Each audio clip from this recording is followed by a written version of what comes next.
Well, Wakos Rafiq is a freelance reporter in Pakistan. He joins us now from Islamabad. So this bombing taking place in Lahore, Wakos, tell us what we know so far.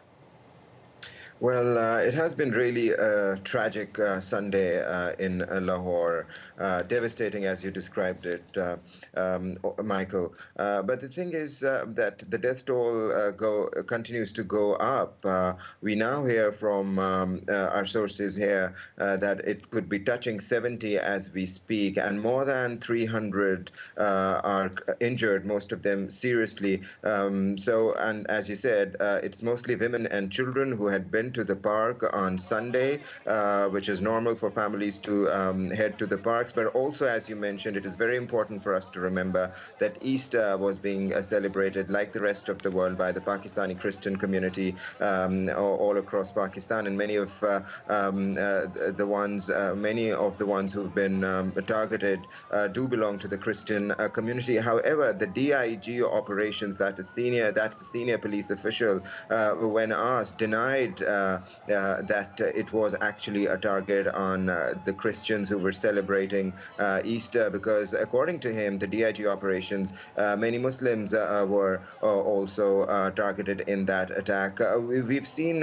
condemnation coming in from all over the world now. The diplomatic missions here have also issued condemnations. The Indian Prime Minister phoned a Pakistani Prime Minister and condoled with him. We also know that the UN Secretary General has issued a statement of condemnation. What happened was that it was early evening when many of the people were trying to get out of the park, as is the practice here, that people try to head towards their homes when it's dusk time. That's when, near the entrance, the suicide bomber blew himself up, and we do not know the amount of explosives that he used to blow himself up, but there were a lot of ball bearings used, and the purpose of using ball bearings, of course, was to target and harm as many people as the suicide bomber could. Regarding claims of responsibility, Taliban Pakistan subgroup Jamaat-ul-Ahrar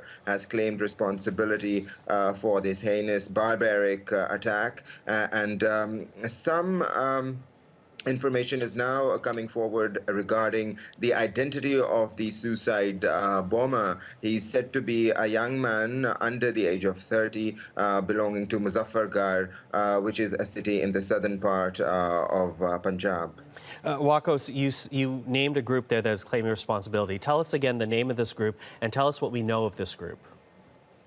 Well, it's Jamaat-ul-Ahrar, and it's a subgroup of Taliban Pakistan. I'm afraid not much is available about this group in particular, but we know how the TTP is the main umbrella, and under this umbrella there are a number of groups that call themselves with different names and function. But, you know, the mindset is the same. I mean, targeting innocent women and children as they did today. Their reasons could be different, their motivations could be different, but it's actually the same mindset, that is to disrupt the normal way of life, and that's what we saw today. As I said earlier, the DIG operation, the senior police official, did say that he did not think that it was actually a target at the Easter celebration makers, but for us here in Pakistan, it is very important to remember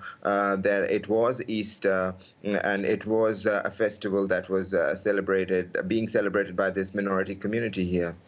Wakos, thank you for this. That is Wakos Rafiq, a freelance reporter reporting in Pakistan, and as he says, a group associated with the Taliban in Pakistan now claiming responsibility for what took place at that park today.